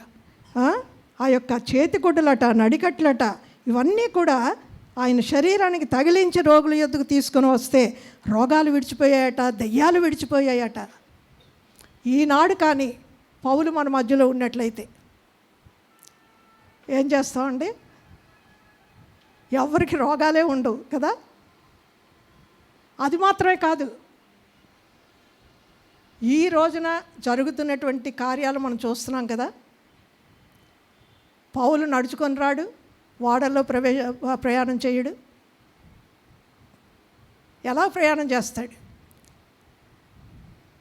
స్పెషల్ ఫ్లైట్ మీద తీసుకొస్తారు. ఏమండి, అందుకే పౌలు ఇప్పుడు మన మధ్య లేడు. ప్రభునామానికి స్తోత్రం కలుగును గాక. తీసుకొస్తారు, అక్కడ కారు తీసుకువెళ్తారు, కారులో తీసుకొస్తారు. ఒకవేళ ఒకవేళ మాట్లాడవలసి ఉందనుకోండి, మనం అందరూ వచ్చి కూర్చొని అంతా అయిపోయిన తర్వాత పాస్టర్ గారి ఇంట్లోపటికి తీసుకొని వెళ్ళి ఆయనకు కావలసినవన్నీ పెట్టి అన్నీ చేసి, పాస్టర్ శేఖర్ గారు అలా చెయ్యరనుకోండి, నేను చెప్తున్నాను, పాస్టర్లు అయితే అలాగే చేస్తారు. చేసి మెసేజ్కి ఇంకొక 2 నిమిషాలు ఉందనగా రండి అనుకొని ఆయన్ని పెద్దలంతా వెళ్ళి తీసుకొని వచ్చి అక్కడ ఒక పెద్ద చైర్ వేసి దాని మీద కుషన్ వేసి ఆయన్ని కూర్చోబెట్టి, ఏమండి నేను ఎందుకు చెప్తున్నానంటే ఈనాడు క్రైస్తవ్యంలో జరుగుతున్న విషయాలు ఇవే ప్రియులారా. ఆయన గొప్ప ప్రసంగికుడు అండి. అంటే ప్రసంగంలో కూడా గొప్పది చిన్నది ఉందా అండి? అందరూ ప్రసంగించేది ఏది చెప్పండి మీరు? ఇదే కదా. వారి దగ్గర ఇంకేమైనా ఇంత పెద్ద బైబిల్ ఉందా? చిన్నదైనా పెద్దదైనా అది బైబిలే కదా. నేను ఎందుకు చెప్తున్నానంటే ఈ పద్ధతులన్నీ మనం మానేసుకోవాలి. అపొస్తలుడైనటువంటి పౌలు దేనిని ఆయన కోరుకోలేదు, అనుదినము దేవుని కృపను కోరుకున్నాడు. ఆయన ద్వారా ఇన్ని అద్భుతాలు జరుగుతుంటే అది కేవలం దేవుని ద్వారా జరుగుతున్నాయని అనుకున్నాడు. కానీ దేవుడు ఏమనుకున్నాడో తెలుసిన పౌలా, ఇంతవరకు ఎవ్వరూ చేయలేనటువంటి అద్భుతాలు నీ చేత చేయిస్తున్నాను. ఒకవేళ నీ మనస్సులో ఎప్పుడైనా ఎక్కడైనా నేను అందరికంటే చాలా గొప్పవాడిని అన్నటువంటి ఒక ఉద్దేశం నీకు కలుగుతుందేమో, కానీ నిన్ను నా కుమారుడైన యేసు సారూప్యంలోనికి మార్చి నిన్ను నా దగ్గరికి తీసుకొని వెళ్ళాలి అంటే చివరి వరకు నీ మనస్సు నా కృప మీద మాత్రమే ఆధారపడి ఉండాలి అని దేవుడు ఏం చేశాడో తెలిసిన ప్రియులారా. 2 కొరింథీయుల పత్రిక 12వ అధ్యాయం 8-9 వాక్యాలు నేను చదువుతాను. 2 కొరింథీయుల పత్రిక 12:8-9. ఇతనికి శరీరంలో ఒక ముళ్ళు ఉంది అని పౌలు చెప్తున్నాడు. దాని కొరకు ఆయన ఏం చేశాడట, అది నా యొద్ద నుండి తొలగిపోవలనని దాని విషయమై ముమ్మారు ప్రభువును వేడుకొంటిని. అందుకు నా కృప చాలును, బలహీనత యందు నా శక్తి పరిపూర్ణమగుచున్నదని ఆయన నాతో చెప్పాను. ఇది ఎందుకు చెప్పాడు అన్నది కూడా పౌలు గుర్తించాడు ప్రియులారా. దాన్ని కూడా మనకు వివరిస్తున్నాడు మనం అర్థం చేసుకోవాలని. ఆయన ఏమంటున్నాడో తెలుసునా, ఇన్ని గొప్ప కార్యాలు దేవుడు నా ద్వారా చేశాడు. నాకు తెలుసు ఎవ్వరి చేత చేయించినటువంటి అద్భుతమైనటువంటి స్వస్థతలు, తర్వాత స్వార్థ ప్రకటన, అనేక సంఘాలను స్థాపించి అనేక ప్రయాణాలు చేసి ఎన్ని కష్టాలైనా కూడా ఇవన్నీ కూడా ఈ కష్టాలన్నీ మరిచిపోయేలాగా ఒక స్త్రీ గర్భవతి అయి పిల్లని కాని కంటే ఆ ప్రసవ వేదన స్త్రీలకు మాత్రమే తెలుస్తుంది. అంత వేదన పడిన తర్వాత, బిడ్డ పుట్టిన తర్వాత బైబిల్ ఏం చెప్తుందండి, పడిన వేదన అంతా కూడా ఆమె మరిచిపోతుంది. ఈ యొక్క పౌలు ఇన్ని శ్రమల గుండా వెళ్ళి, ఇన్ని కష్టాల గుండా వెళ్ళి, ఇన్ని చేసిన తరువాత దేవుడు అతని చేత చేయించిన అద్భుతాలు, ఆయన ద్వారా స్థాపించబడిన సంఘాలు, వేల కొలది అనేక మంది విశ్వాసులను చూసినప్పుడు పౌలు ఏం చేశాడు, తన కష్టాలు, తన శ్రమలు అన్నీ మర్చిపోయాడు. మన జీవితంలో కూడా ఎప్పుడు కష్టాలే కాదు ప్రియులారా, ఎన్ని అద్భుతాలు మన జీవితాల్లో జరుగుతున్నాయి. అనేక సార్లు మన ప్రార్థనలకు దేవుడు జవాబిస్తున్నాడు. అనారోగ్యాలు ఉన్నాయి, ఆర్థిక ఇబ్బందులు ఉన్నాయి, కష్టాలు ఉన్నాయి. అదే సమయంలో మనల్ని ఆనందింపచేసే కార్యాలు కూడా దేవుడు మన జీవితంలో చేస్తూ ఉన్నాడు. అప్పుడు మనం ఇవన్నీ మర్చిపోతున్నాం. అయితే పౌలు గుర్తించింది ఏంటో తెలుసునా, 2 కొరింథీయుల పత్రిక 12వ అధ్యాయం 7వ వాక్యం నేను చదవబోతున్నాను. 2 కొరింథీయుల పత్రిక సేమ్ ఇందాక చదివిందే 12వ అధ్యాయం 7వ వాక్యంలో పౌలు ఒప్పుకుంటున్నాడు ఏంటంటే, నాకు కలిగిన ప్రత్యక్షతలు బహు విశేషముగా ఉన్నందున నేను అత్యధికముగా హెచ్చిపోకుండా నిమిత్తము నాకు శరీరంలో ఒక ముళ్ళు, నేను అత్యధికముగా హెచ్చిపోకుండా నిమిత్తము నన్ను నలుగగొట్టుటకు సాతాను యొక్క దూతగా ఉంచబడెను. అద్భుతం ఏంటో తెలిసిన ప్రియులారా, ఒకే వాక్యంలో 2 సార్లు పౌలు అదే మాట చెప్తున్నాడు. ఏ మాట? నేను అత్యధికముగా హెచ్చిపోకుండా నిమిత్తము. చాలు కదా ఒకసారి చెప్తే. మరలా ఏం చెప్తున్నాడు? నేను అత్యధికంగా హెచ్చిపోకుండా నిమిత్తము. పౌలు గ్రహించింది ఏంటంటే, నా వల్ల ఇన్ని అద్భుతాలు జరిగాయి, ఇన్ని సంఘాలు స్థాపించబడ్డాయి, నేను కూడా మనిషినే కదా, నాలో ఎక్కడైనా ఒక చిన్న అతిశయం కానీ, అహంకారం కానీ, ఒక గర్వం కానీ చోటు చేసుకుంటుందేమో అన్న ఒక కృపతో దేవుడు నాకేం చేశాడు, ఈ ముళ్ళును జ్ఞాపకం చేసుకున్నప్పుడల్లా, అంటే ఆ శరీరంలో ఉన్న రోగం జ్ఞాపకం చేసుకున్నప్పుడల్లా, అది నడువు నొప్పి అవనివ్వండి, తలనొప్పి అవనివ్వండి, లేకపోతే ఇంకేదైనా అవనివ్వండి, అది మనల్ని మర్చిపోనివ్వదు. ఆ జ్ఞాపకం వస్తూనే ఉంటుంది. వచ్చినప్పుడల్లా ఏం జ్ఞాపకం వస్తుంది పౌలుకి? నేను ఇంతమందిని నా ద్వారా దేవుడు స్వస్థపరిచాడు, ఇన్ని గొప్ప కార్యాలు చేశాడు, కానీ నా దానికి నేను ప్రార్థన చేస్తే నాకు స్వస్థత దొరకలేదు. కానీ స్వస్థతలన్నీ చేసిన వాడు ఎవడు? దేవుడు. ఆయన నా ద్వారా చేశాడు, నేను కాకపోతే ఇంకొకరి ద్వారా చేస్తాడు. చేసింది మాత్రం దేవుడే, నేను కాదు. నేను ఎలా అతిశయపడతాను? నేను ఎలాగ గర్విస్తాను? తన జీవిత కాలం అంతా పౌలు జ్ఞాపకం చేసుకున్నది ఏంటంటే, నేను చేసిన కార్యాలన్నిటినీ దేవుడు నా ద్వారా తన ప్రజలను ప్రేమించి చేయించాడు. ఇంకొకటి కూడా ప్రియులారా, ఇది మనం చూసుకొని మనం ముగించుకుందాం. ఇవన్నీ కూడా నా జీవితాన్ని మార్చిన సత్యాలే ఇప్పుడు మీ మధ్యలో నేను చెప్పబోతున్నాను. చూడండి, అపొస్తలుల కార్యాలు 14వ అధ్యాయం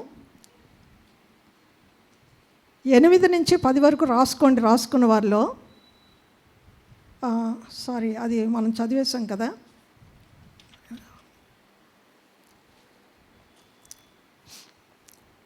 ఇక్కడ 2వ తిమోతి 4వ అధ్యాయం 20వ వాక్యాన్ని మనం చదువుకోబోతున్నాం. 2వ తిమోతి 4వ అధ్యాయం 20వ వాక్యం.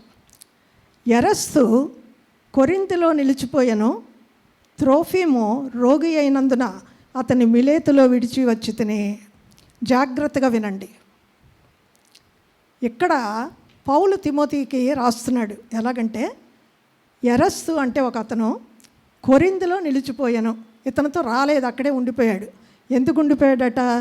త్రోఫిము రోగి అయినందున అతని మిలేతులో విడిచి వచ్చి తిని. ఇప్పుడు అపొస్తలుడైన పౌలుతో ప్రయాణం చేయడానికి కొంతమంది ఉన్నారండి. అతడి ప్రయాణమై వెళ్ళాలి అనుకుంటున్నాడు. అతనితో ఉన్నటువంటి త్రోఫిము అన్నతను ఎలా ఉన్నాడట? రోగి అయి ఉన్నాడు. ఆ రోగిని స్వస్థపరచలేడండి పౌలు. అంటే ఇక్కడ ఏం జరిగింది? స్వస్థత రాలేదు. అపొస్తలుడైన పౌలు చాలా నిజాయితీగా, చాలా యథార్థంగా మాట్లాడతాడు ప్రియులారా. అదే ఒకవేళ నేనై ఉంటే, ఇన్ని అద్భుత కార్యాలు దేవుడు నాతో చేయించిన తర్వాత నేను ఒకరి కొరకు ప్రార్థించాను, వారికి స్వస్థత రాలేదని చెప్తామండి? అవన్నీ వదిలిపెట్టి మన చేత చేయించిన కార్యాలు మాత్రం మనం చెప్తాం.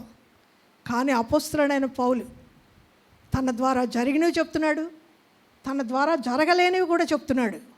చూడండి, పరిశుద్ధాత్మ దేవుడు ఆ విధంగా మన కొరకే రాయించాడు. ఇక్కడ తనతో పాటు ప్రయాణం చేస్తున్న ఒక వ్యక్తి కొరకు పౌలు ఎంతగా ప్రార్థించుంటాడు, కానీ అతను స్వస్థపడలేదు. తర్వాత ఇంకొకటి కూడా చూడండి. 1 తిమోతి 5వ అధ్యాయం 23వ వాక్యం నేను చదువుతాను. 1 తిమోతి 5వ అధ్యాయం 23. పౌలు తిమోతితో ఈ విధంగా చెప్తున్నాడు. ఇక మీదట నీళ్ళే త్రాగక నీ కడుపు జబ్బు నిమిత్తము తరచుగా వచ్చు బలహీనతల కోసరమును ద్రాక్షారసము కొంచెముగా పుచ్చుకొనుము. ఇప్పుడు తిమోతిని ఏమంటాడండి పౌలు ఎల్లప్పుడు? నా ఆత్మీయ కుమారుడు కదండి. కుమారునిగా భావించి తిమోతి అంటే అత్యధికమైనటువంటి ప్రేమ. ఎక్కడికి వెళ్ళినా తిమోతి ఉంటాడు. అవసరమైతేనే తిమోతిని వదిలిపెట్టి వస్తాడు, మళ్ళీ వచ్చేయమంటాడు. తిమోతి లేకపోతే అతనికి అవ్వదు.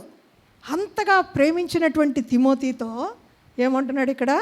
ఇక మీదట నీళ్ళే త్రాగక నీ కడుపు జబ్బు నిమిత్తం. తిమోతికి ఏముంది? కడుపు జబ్బు ఉంది. తరచుగా వచ్చు బలహీనతల కోసం.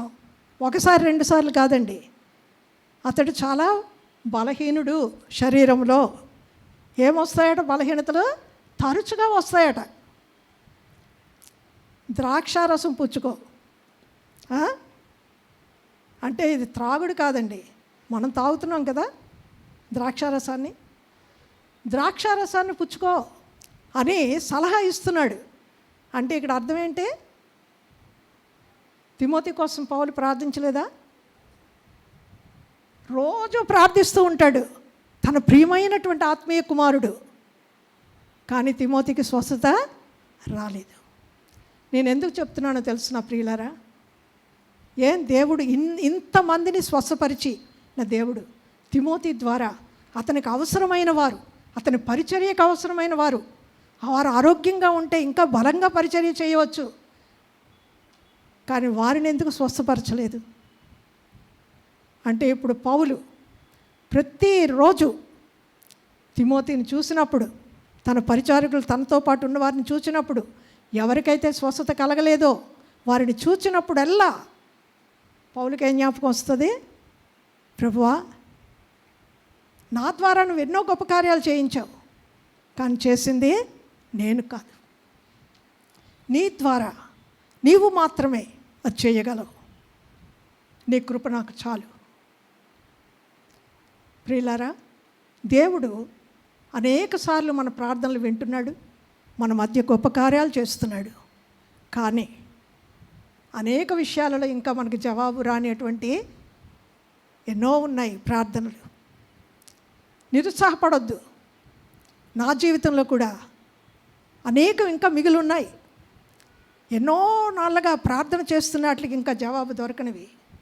కానీ దాని ద్వారా దేవుడు నాకు జ్ఞాపకం చేస్తున్నది ఏంటంటే, నా యొక్క కృప ద్వారా నువ్వు రక్షింపబడ్డావు, నా కృప ద్వారా నా పరిచర్య చేస్తున్నావు, నా కృప ద్వారా నీ ద్వారా కొన్ని గొప్ప కార్యాలు జరుగుతున్నాయి. కానీ అది కేవలం నా కృప ద్వారా మాత్రమే. నిన్ను మార్చి, నీ యొక్క అతిశయాన్ని మార్చి, అనుదినము నీ యొక్క అహంభావాన్ని సిలువ వేస్తూ నా కృప కొరకు నువ్వు నిలబడగలిగితే, నా కృపలోనే నిలిచి ఉంటే నువ్వు ఎక్కడికి చేరుకుంటావో తెలుసునా? పరలోక రాజ్యము వారిది. ప్రియులారా, చివరిగా ఒకే ఒక మాట చదివి నేను ముగించేస్తాను.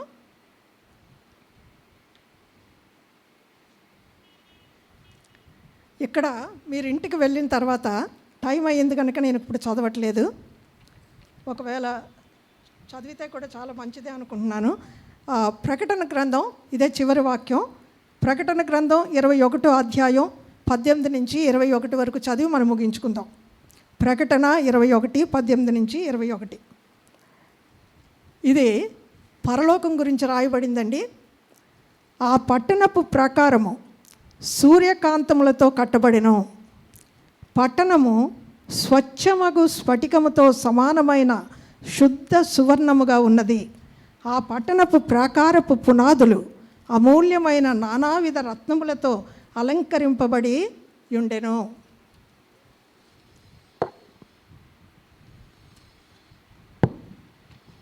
మొదటి పునాది సూర్యకాంతపు రాయి, రెండవది నీలము, మూడవది యమునా రాయి, నాలుగవది పచ్చ, ఐదవది వైడూర్యము, ఆరవది కెంపు, ఏడవది సువర్ణ రత్నము, ఎనిమిదవది గోమేదకము, తొమ్మిదవది పుష్పరాగము, 10వది సువర్ణముల సునీయము, 11వది పద్మరాగము, 12వది సుగంధము, దాని 12 గుమ్మములు 12 ముత్యములు, ఒక్కొక్క గుమ్మము ఒక్కొక్క ముత్యముతో కట్టబడి ఉన్నది.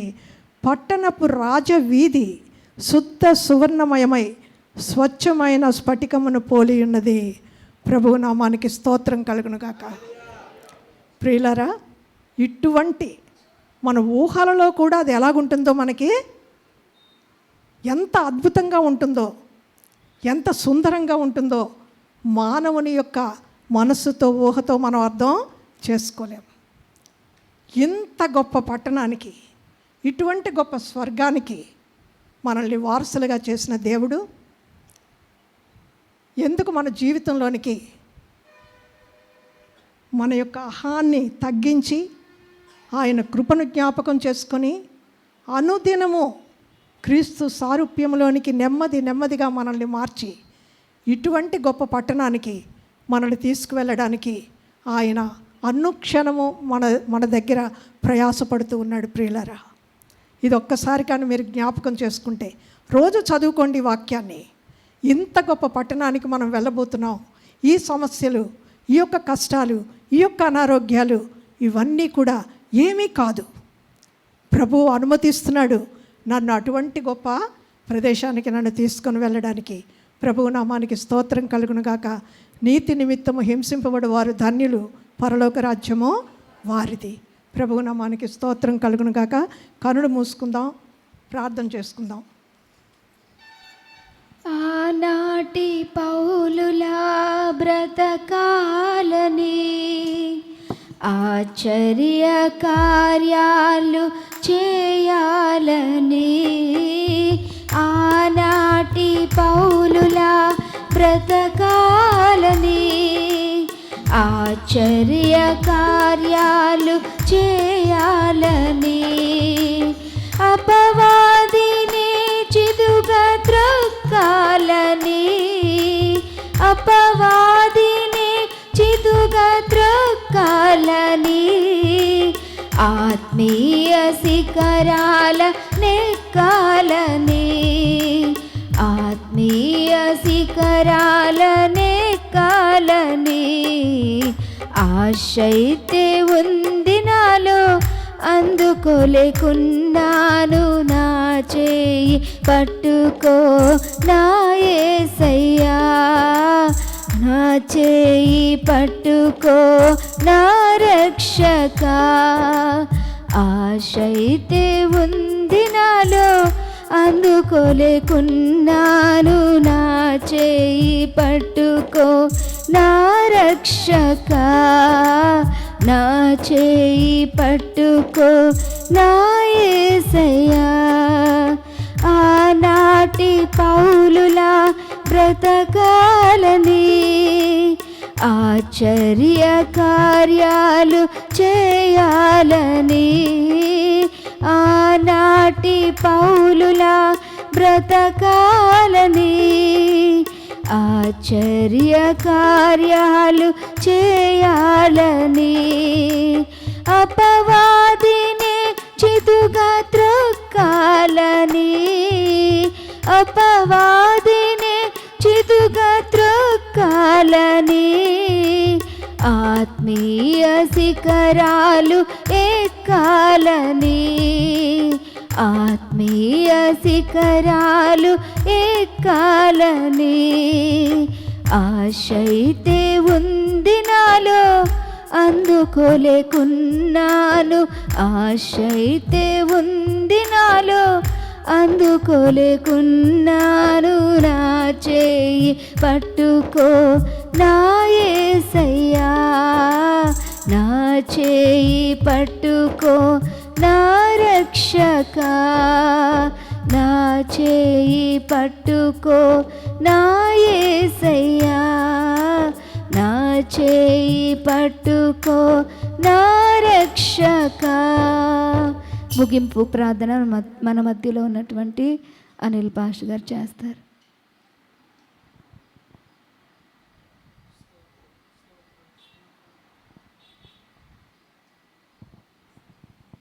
స్తోత్రం స్తోత్రం స్తోత్రం. పరిశుద్ధ ప్రభువా, నాయన నీకు వందనాలు ప్రభువా.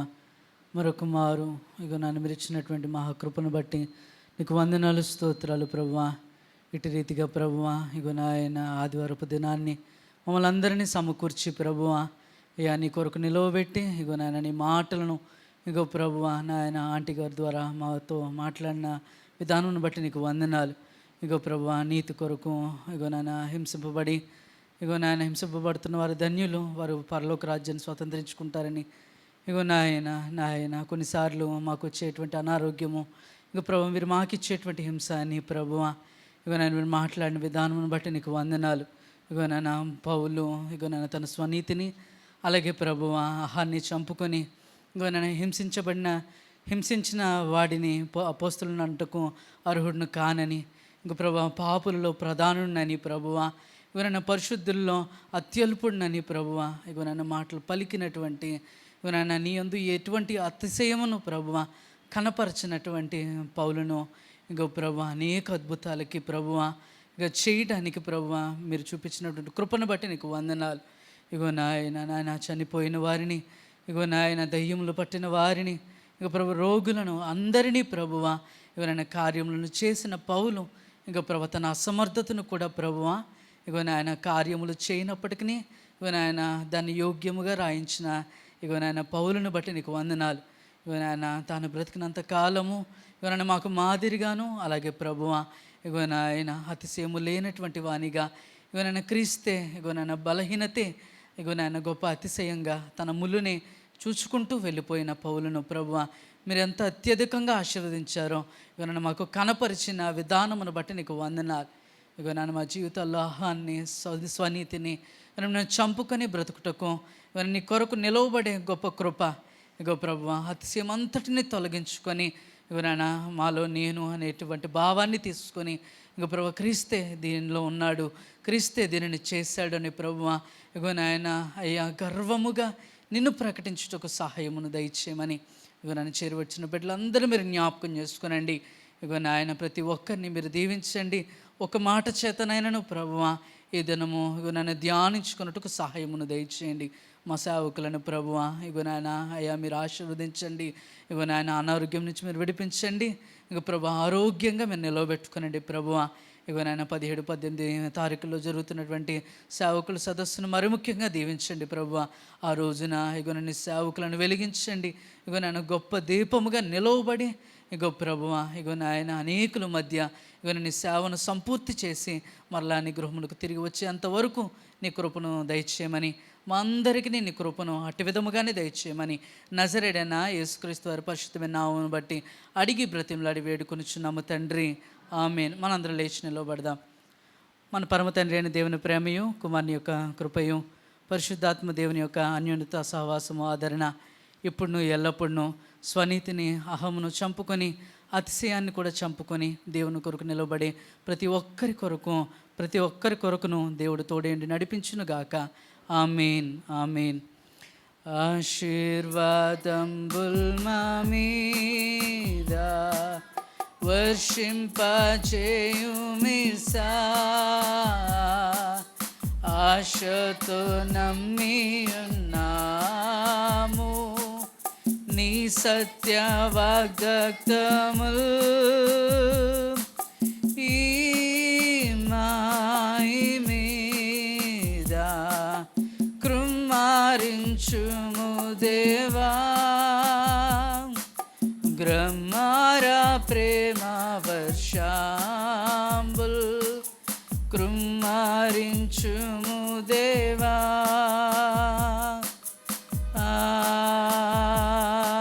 ఆమేన్. అందరికీ వందనాలు. ప్రైజ్.